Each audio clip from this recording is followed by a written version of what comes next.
Teacher চলে যাওয়ার পরে বাচ্চা ফ্রেশ হয়ে যদি ডিনার করে ফেলো না করলে সে ঘুমিয়ে পড়বে।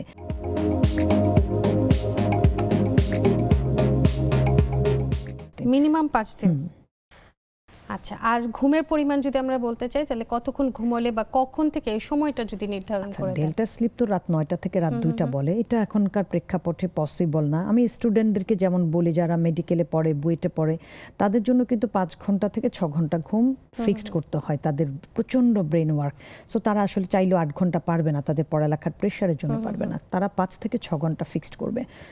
ছোট বাচ্চাদের আমরা ব্রেনের ডেভেলপমেন্টের কথা বলে থাকি, জন্মের প্রথম 1000 দিন যেটাকে সোনালী দিন বলা হয় 5 বছর পর্যন্ত, এই সময়টা বাচ্চাদের ঘুমের সাথে কোনো কম্প্রোমাইজ করা যাবে না। এটা একদম ছোট বাচ্চা যে জন্ম হলো সে তো 17 থেকে 18 ঘন্টা আস্তে আস্তে কমে 14, 15, 16 এভাবে যখন সে 5 বছরে আসবে সে সময় তার মিনিমাম 10 ঘন্টা থেকে 12 ঘন্টা কাউন্ট করতে হবে।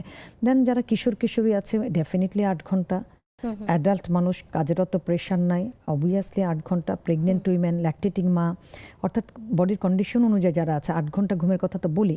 তো এই 8 ঘন্টা এখন অনেকেই কাভার করতে পারে না, সেক্ষেত্রে তাকে 6 থেকে 7 ঘন্টা থাকতেই হবে তাকে, হ্যাঁ, যেটা রাত 9টা থেকে কাউন্টেবল। এখন অনেকেই বলবে যে এই সময় তো আমার পড়া থাকে।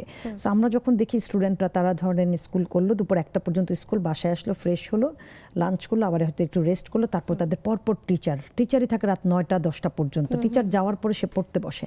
এক্ষেত্রে আমি বলি যে টিচার চলে যাওয়ার পরে বাচ্চা ফ্রেশ হয়ে যদি ডিনার করে ফেলো না করলে সে ঘুমিয়ে পড়বে, সে রাত 3টা 4টায় উঠে পড়ুক, তার এই জায়গার ঘুমটাকে দরকার। কারণ দেখেন সারাদিন সে স্কুলে ছিল, ব্রেন ওয়ার্ক কিন্তু, এবং তারপর টিচার আসা সব কিছু কন্টিনিউ ব্রেনে সে পুশ করতেছে, ধরে রাখতে পারবে না তো, যার কারণে ব্রেনের রেস্টটা প্রপার টাইমে দিতে হবে। সো পারফেক্টলি ব্রেনের রেস্ট না হলে তার মেজাজ খিটখিটে হবে, তার আনহেলদি মনোযোগ থাকছে না, এটা অনেকে বুঝে না। সো সে যখন সকালে আর্লি উঠে পড়তে পারবে, এই যে 5-6 ঘন্টা তার একটা রেস্ট হলো, ব্রেনের রেস্ট পড়লো, সমস্ত অর্গ্যানগুলো রেস্ট পেলো, হরমোনগুলো সেট হলো, এখন কিন্তু সে আবার ভালো করে লেখাপড়া করতে পারবে।